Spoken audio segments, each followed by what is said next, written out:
What's going on, Giants fans? Back at it with another New York Giants video, and I want to talk about my reaction to the Giants' first win of the 2023 NFL season, making a historic comeback in the desert, surviving the Arizona Cardinals 31-28.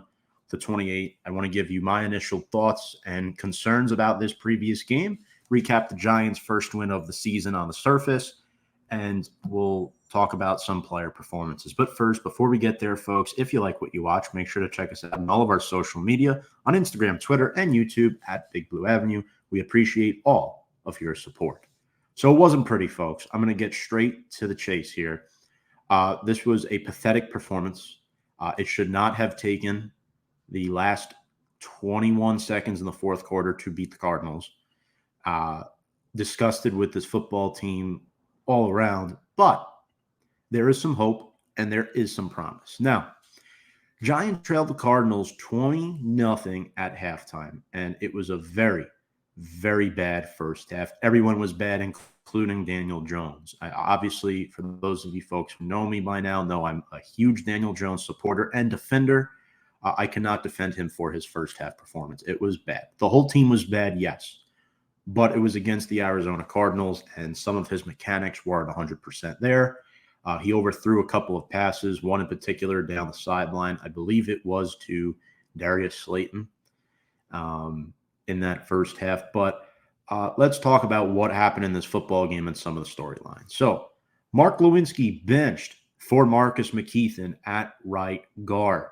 Glowinski, a 31-year-old veteran who was signed on a 3-year deal via free agency in the 2022 offseason, started all the games he was in last year except for week 18 against Philadelphia when they rested all the starters. So he started 17 regular season games and the 2 playoff games.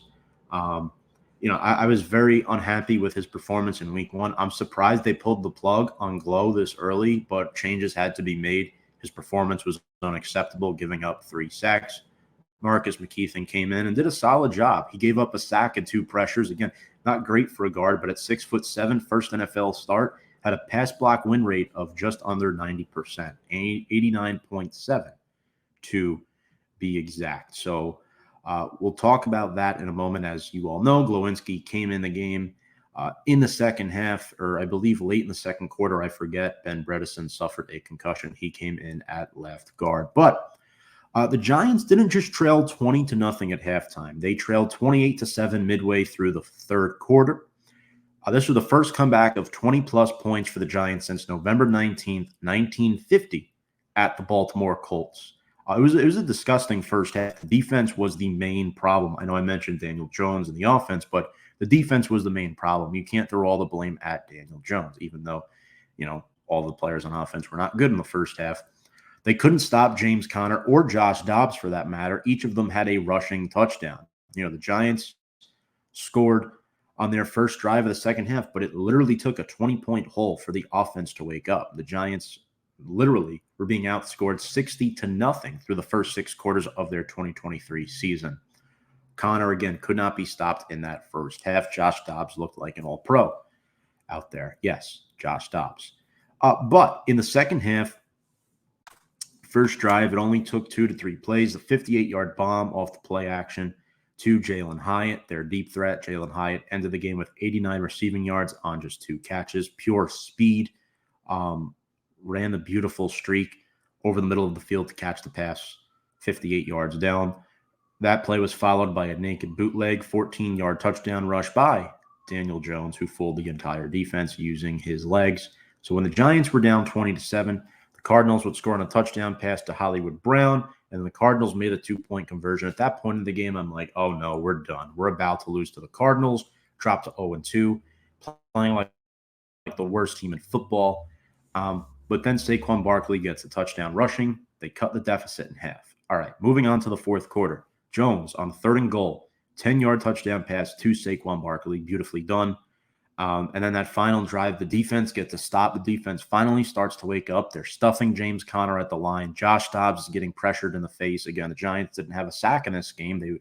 They've gone the first 2 games without a sack, but they were getting pressures. That final drive where they went to tie the game, Jones throws a 31-yard bomb to Jalen Hyatt. Good job boxing out the defender there. And then a 12-yard touchdown pass to Isaiah Hodgins, who want to congratulate him scoring a touchdown on his son's birthday. He gave his son the touchdown ball. Giants would tie the game. Final drive of the actual game. Defense got some stops, and then Barkley, some tough runs on that final drive, leads to a Graham Gano game-winning 34-yard field goal. And I couldn't be more ecstatic with the way the game finished. Takeaways from this game, well, the offensive line played better. Again, as I mentioned, Glowinski got benched but re-entered the game. Josh Azudu started at left tackle for the injured Andrew Thomas, and I can't believe I'm saying that the offensive line looks slightly better without Andrew Thomas out there. So Josh Azudu, first career start at left tackle for him. Mark Lewinsky came in at left guard. Ben Breida left with a concussion. It did not look good. Azudu gave up a sack as well as McKeithen, but also had a pretty solid pass block win rate. Mark Lewinsky came in at left guard, and I've got to give the guy some credit. Again, many argue the game has passed them by at 31 years old, which I do agree. There was a time where Mark Lewinsky was good in the National Football League, but he came in at left guard. 93.8 pass block win rate, just one pressure allowed. Again, he had some issues signaling. John Michael Schmitz went to snap the ball. Glowinski's not used to playing left guard. Makes sense. John Michael Schmitz, speaking of him, a 100% pass block win rate that was tied first in the NFL for week 2. Of course, 100%. Very impressed with him. He did give up a sack in the game, but the Giants might have found a true center. I get it. It's a small sample size against the Cardinals, but even against Dallas, he didn't look bad. He was one of the lone standouts on the offensive line in that game, him and Andrew Thomas alike. I mentioned McKeith and Evan Neal. I don't know about Evan Neal. My biggest problem with Evan Neal is his size and his speed, right? His footwork is bad. He's very unaware at times, and he's just big. He needs to lose weight. And he might need a shift inside after the season is done. We still have, the Giants are 1-1 now, so 16 games left to be played. So Evan Neal gave up a hit and a pressure, much better this week, but still looks lost out there at times. I give the offensive line a C this week if I have to give a letter grade. Key injuries, again, Azeez Ojulari missed the game. Not so sure what that was about. Hamstring injury, I believe. Very concerned about him and his future with his football team if he can't stay healthy on a field. Wandale held out as well for another week. And, of course, we mentioned Andrew Thomas. DJ Davidson active over Jordan Riley this week. Cordell Flott activated. Darnay Holmes was a healthy scratch. So I got to give Daniel Jones some credit.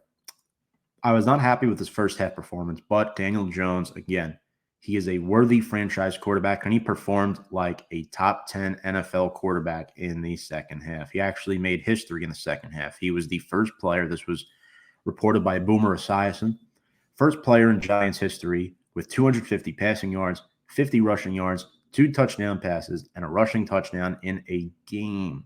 He did all of this in the second half, by the way. Only other player to do this in a half since 2000 was Michael Vick 13 years ago. The big difference between this week, folks, was Daniel Jones was only pressured on 29.5% of his dropbacks. That is down from a whopping 67% in week 1. In a clean pocket, Jones was accurate, very accurate, 22 of 30, 286 yards, and 2 touchdown passes. Very impressed with his performance. Daniel Jones is the player of the game for me. He was the best Giant out there yesterday. He was finding the open targets. You let Danny dime, he'll throw darts. He will throw darts. He is an outstanding NFL quarterback, and I still don't know why people continue to not believe in this guy. He willed this team to victory. Without him, we lose this game. We lose to the Cardinals at 0-2. As inconsistent as Jones played in the first half, he's not the reason why the Giants give up 20 points. He's not. The interception was not his fault. Barkley should have caught the pass. So, again, Jones also had 59 yards on the ground. Very aware. Had a touchdown there, too, as I mentioned. Saquon Barkley. All right. Well, Barkley had an interesting game. I believe he had 63 yards on the ground on 17 carries, had a rushing touchdown, and had 6 catches and a receiving touchdown as well. So 2 total touchdowns for Barkley in this game. The problem? Well, Barkley rolled his ankle on the final drive. he's been diagnosed with a sprained ankle. It was an awkward-looking play where it looked like he bent backwards. He's likely to miss Thursday Night Football. I anticipate he misses the San Francisco game and the Seattle game for sure. He could possibly be back for Miami in week 5. I think that's the earliest they could get Saquon back. For now, the Giants probably have to sign a running back off the street. Unfortunately, expect Matt Breida and Eric Gray to split reps as running back 1. And we'll see if they elect to, bring back in James Robinson, if they go somewhere else. I'm not so sure. But, not looking good for the Giants running game. And a lot will fall on Daniel Jones against the San Francisco 49ers. But the good news for the Giants is that the receivers really did a nice job. Jalen Hyatt with a 89.9 PFF grade, 2 catches for 89 yards. They have to get him more involved in this offense. He's the most talented receiver on this football team, and he made plays when given the chance to. A lot of people questioned, was Brian Daboll calling plays in the second half? No, he's not. Daboll always has the sheet near his face. He's always talking on the headset. That's his job as the head coach. He did not call plays in the second half. Mike Kafka got his shit together in the second half. He was awful in the first half, got his crap together in the second. Darren Waller had 6 catches for 76 yards. And again, a lot of people were concerned, is this going to be another Kenny Golladay signing where the guy has all the talent in the world and flops, free agents? Again, the Giants traded for him. They didn't sign him. But, Waller week 1 looked okay. He had 3 catches for 32 yards. I believe that led Giants in receiving. But this week, he was good. 6 catches for 76 yards. And it's not just the stat line. A lot of people get too caught up in the box score. Waller made some plays. He made people miss. He had some first down catches. There's a beautiful play action where Jones squatted in his stance and threw a dart right in between the numbers 1 and 2 that Waller caught. I believe that set up the Giants inside the Cardinals' 10-yard line late in the game. Waller, that is, leads the NFL for tight ends and receiving yards through 2 weeks. He has 112 receiving yards. Doesn't seem like a lot. We know Kelsey missed week 1. We know the tight end position is somewhat weak. Waller leads all NFL tight ends in receiving through 2 weeks. Next up, I want to talk about Darius Slayton. 3 catches for 62 yards. He had a 29-yard catch on that final drive that got the Giants across midfield. That was the last throw of the football game. Eventually, the Giants were able to run out some clock and kick the field goal. Hodgins, consistent. He's a touchdown maker. Love that dude. Defense. I want to talk about the defense. I'm very concerned about Kayvon Thibodeau and Azeez Ojulari.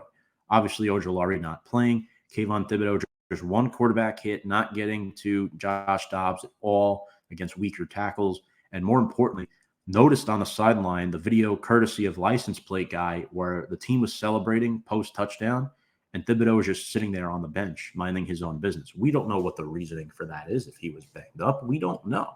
But it's not a good look on video. It's not a good look at all. We live in this digital media age, unfortunately, now, and things like that are going to get addressed and called out in the New York media. That's just how it is. I don't make the rules, but Kayvon Thibodeau, that's not a good look for him. He needs to be up and supporting his teammates. Again, I thought the Giants did a really good job taking this game 1 play at a time, knowing that you can't come back down from 20-0 or 28-7 on just 1 play.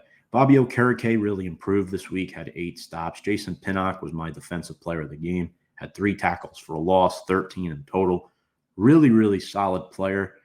McKinney played better. A lot of people don't love the fact that Micah McFadden is starting, and I don't understand it.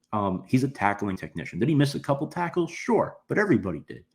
McFadden has really improved. He has really improved, and I don't know why people continue to call this guy out. He had a nice quarterback hit in the second half, really good pressure. He's a blitzer. He fits Wink's scheme beautifully, and Deonte Banks has had an awesome first 2 weeks in the NFL. He's been solid, also had a tackle for loss.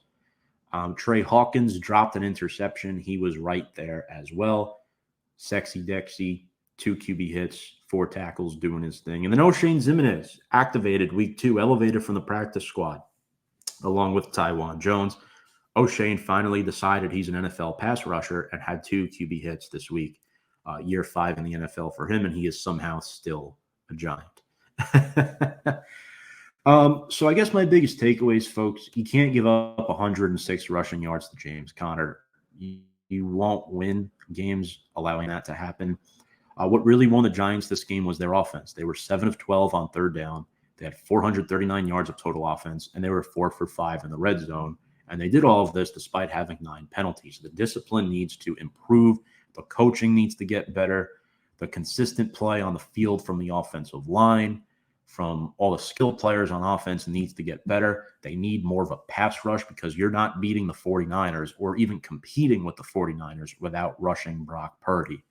So I'm very intrigued to see what happens in week 3. But for now, this is my week 2 recap on the New York Football Giants. First win of the 2023 football season. It feels all so good, but I'm not celebrating too much because I know the Giants have San Francisco on Thursday Night Football and that the Cardinals on paper might be the worst team in the National Football League. And again, this is not a win you really celebrate. This is a win you expect. It was the Giants' job to come back down 20-0. It was the Giants' job to come back down from 28-7. There's really not much to celebrate here, but a win is a win. 1-1 either way. The Giants win 40-0 or win 31-28. A win is a win. Folks, if you like what you watch, make sure to subscribe to our YouTube channel, Instagram and Twitter feeds at Big Blue Avenue. Appreciate all your support and want to shout out our lovely sponsor, BetUS. If you like the sports bet, whether it be on the Giants or any other football team, please sign up with our promo code below at Join125. Again, that's Join125. That is BetUS, where you can get a 125% sign-up bonus. That's where the game begins. Appreciate all your support. Without further ado, let's go Big Blue.